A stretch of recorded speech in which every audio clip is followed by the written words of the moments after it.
కానూన్ RTI media. నమస్కారం, వార్తలకు స్వాగతం. ముందుగా ముఖ్యాంశాలు. విద్యార్థులకు విలువలతో కూడిన విద్యను అందించాలి, దండి చిన్నజీయ స్వామి వెల్లడి.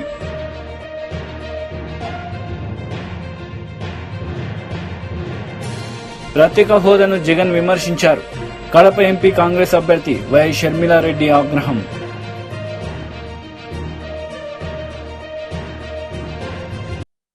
విద్యార్థులకు మారుతున్న కాలంతో పాటు విలువలతో కూడిన విద్యను అందజేయాలని శ్రీ దండి చిన్నజీయ స్వామి పేర్కొన్నారు. ఈ సందర్భంగా ఆయన మాట్లాడారు. విద్యార్థులకు మారుతున్న కాలంతో పాటు విలువలతో కూడిన విద్యను అందజేయాలని శ్రీ దండి చిన్నజీయ స్వామి పేర్కొన్నారు. నిర్మల్ జిల్లా కడెం మండలంలోని మారుమూల గిరిజన గ్రామమైన అలంపల్లి గ్రామంలో శ్రీ సీతారామస్వామి వారి ఆలయం, జిఆర్ గురుకులంలోని జూనియర్ కళాశాలను త్రిదండి చిన్నజీయ స్వామి వారు శుక్రవారం మధ్యాహ్నం ప్రారంభించారు. ఈ సందర్భంగా సీతారామస్వామి వారి ఆలయంలో చిన్నజీయ స్వామి ప్రత్యేక పూజలు నిర్వహించి భక్తులకు తీర్థగోష్ఠి ప్రసాదాలను అందజేశారు. అనంతరం అక్కడ ఏర్పాటు చేసిన సమావేశంలో వారు మాట్లాడారు. విద్యార్థులు 10వ తరగతి తర్వాత ఉన్నత చదువులు చదవాలని ఇంటర్ కళాశాలను ప్రారంభించామన్నారు. అలంపల్లి గ్రామంలో స్థానిక నాయకుల భక్తుల కోరిక మేరకు సీతారామస్వామి వారి ఆలయం నిర్మించినట్లు తెలిపారు. ఆలయ నిర్మాణంలో పాల్పంచుకున్న ప్రతి ఒక్కరికి అభినందనలు తెలియజేశారు. ఇక్కడ చదువుకున్న విద్యార్థులు ప్రపంచానికి ఆదర్శంగా నిలవాలని ఆకాంక్షించారు.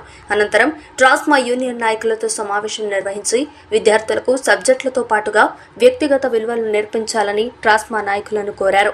ఈ విషయంపై తస్మా ఆధ్వర్యంలో ఉమ్మడి జిల్లా వ్యాప్తంగా ఉపాధ్యాయులకు శిక్షణ ఇచ్చి వారి ద్వారా విద్యార్థులకు విలువలతో కూడిన నాణ్యమైన విద్యను అందించేలాగా విచ్చేయాలని సూచించారు. త్వరలో వికాస తరంగిణి ఆధ్వర్యంలో ఉపాధ్యాయులకు శిక్షణ తరగతులు నిర్వహిస్తామన్నారు. ఈ వేడుకలకు హాజరైన భక్తులకు అన్నదాన కార్యక్రమం ఏర్పాటు చేశారు. ఈ కార్యక్రమాల్లో Khanapur MLA Bojju Patel, Ashwaraopeta MLA Adinarayana, Adilabad MLA Payala Shankar, TRSMA రాష్ట్ర మాజీ అధ్యక్షుడు యాదగిరి శేఖర్రావు, జిల్లా అధ్యక్షుడు విష్ణువర్ధన్ రావు, ప్రధాన కార్యదర్శి శ్రీకాంత్ రెడ్డి, పలువురు వివిధ మండలాల నాయకులు, భక్తులు భారీ సంఖ్యలో పాల్గొన్నారు. ఇలాంటి సబ్జెక్ట్స్ తోటి in addition to these subjects is it necessary to teach a class with morals? Is it really necessary? It's not. మరి ఎక్కడ చెప్పాలి వాటి? ప్రతి సబ్జెక్ట్ లోనూ కూడా మోరల్స్ అనేవి ఇంటర్నల్ పార్ట్ కావాలి. మీరు భాష చెప్తున్నా, కెమిస్ట్రీ చెప్తున్నా, ఫిజిక్స్ చెప్తున్నా, బాటనీ చెప్తున్నా, జియాలజీ చెప్తున్నా, సోషల్ స్టడీస్ చెప్తున్నా, సివిక్స్ చెప్తున్నా, హిస్టరీ చెప్తున్నా, మోరల్స్ అనేవి దాంట్లో ఇంటిగ్రల్ పార్ట్ కావాలి తప్ప ఇది విడదీసి చూపించడం అంటే పచ్చడిని విడిగా తినవలను, కూర విడిగా తినవలను, సాంబార్ రుచిని చక్కగా చూడవలను అని చెప్పినట్టు ఉంటుందన్నమాట. అలా ఉండకూడదు కదా. అలా ఉండకూడదు కంటే మనం విలువల్ని ఎట్లా ఈ సబ్జెక్ట్స్ లో ఇన్కార్పొరేట్ చేయాలి అనే దాని మీద మన ప్రజ్ఞ పనిచేసింది. మన ట్రస్మా టీచర్స్ కూడా దాన్ని చూశారు, చాలా సంతోషపడ్డారు. ఇలాంటిది మనం మన రాష్ట్ర స్థాయిలో ఉండే అన్ని జిల్లాల్లో కూడా తీసుకువెళ్ళడానికి ఒక పంచవర్ష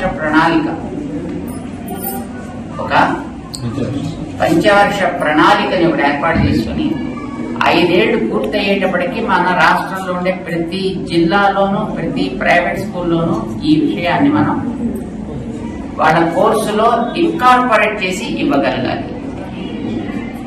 అలా ఇవ్వాలంటే ముందర ప్రిపేర్ అవ్వాల్సింది ఎవరు? టీచర్స్. అంచేత మన టీచర్స్ ని ఎట్లా దీంట్లో బాధ్యులు అయ్యేటట్టుగా చేద్దాం. How can we motivate the teachers and how we can give all the inputs to the teachers, and in turn how the teachers will be able to deliver the goods to the children at their own levels అనే దాని మీద మనం ఒక చిన్న pilot project ఒకటి తీసుకుని ముందుగా ఒక 650 మంది టీచర్స్ కి మన వాళ్ళు ఆన్లైన్ లో ఒక ఓరియంటేషన్ సెషన్ నటించారు. It was in Karimnagar, and it went on very well. And teachers all physically joined there in MITS College ఒక 4 days ముందర. అండ్ వాళ్ళందరూ కూడా ఇది చాలా మంచి పద్ధతిగా కనిపిస్తోంది, చాలా సులభంగా మనం అర్థం చేసుకోవడానికి కూడా వీలుగా ఉంది అని అన్నారు. మరి మన ప్రాంతాల్లో, మన జిల్లాలో కూడా దీన్ని మనం ఆరంభం చేసుకోవచ్చునా?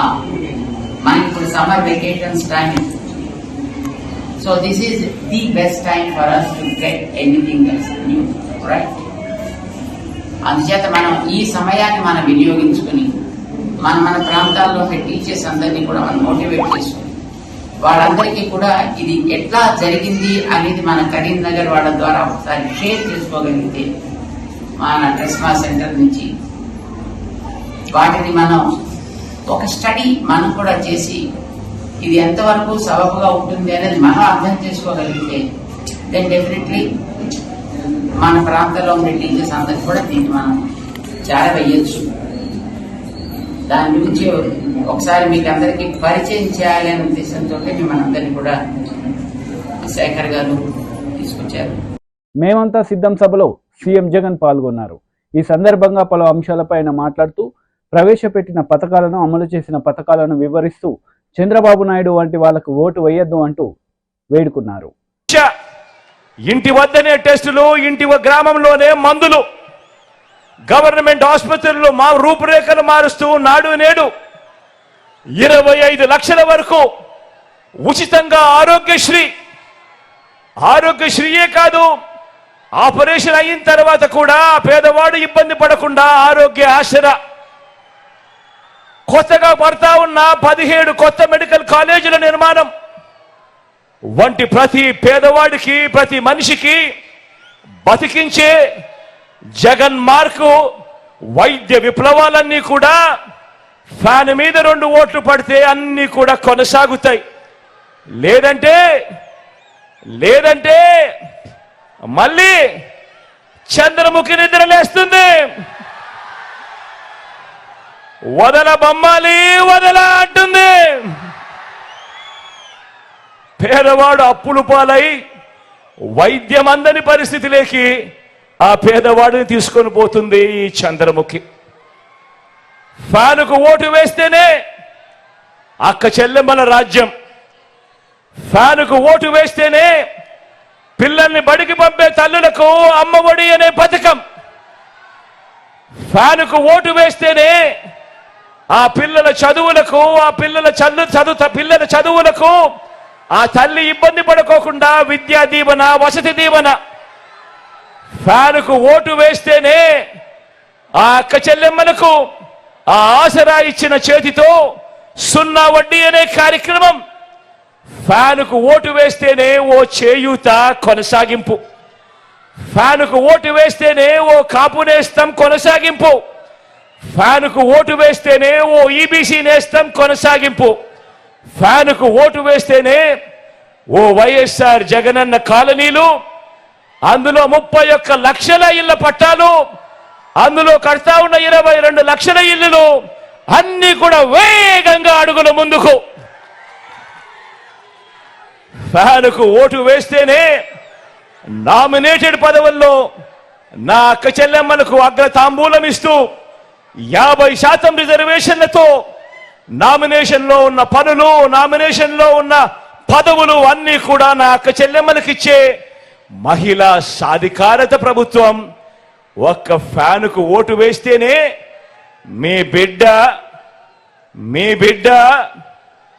జగను మళ్ళీ వస్తేనే అన్నది ప్రతి ఒక్కరూ కూడా ఆలోచన చేయండి. లేదంటే మళ్ళీ చంద్రముఖి నిద్రలేస్తుంది,